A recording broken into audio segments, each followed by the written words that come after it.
So, ito pala yung bahay namin. May mga bisita ko. Ito sila, oh. Oh. Ang dami. So, Saturday na yon. Sa Monday na ako mag-swimming. Ay, sa Tuesday pala ako mag-swimming yan. Tingnan mo, may pinapanood kami. Oh. Ito pala yung ulam namin. Tingnan mo, oo.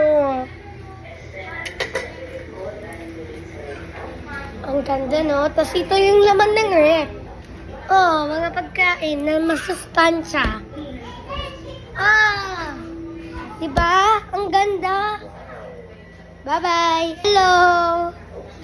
So, ito pala yung bahay namin. May mga bisita ko. Ito sila, oh. Oh.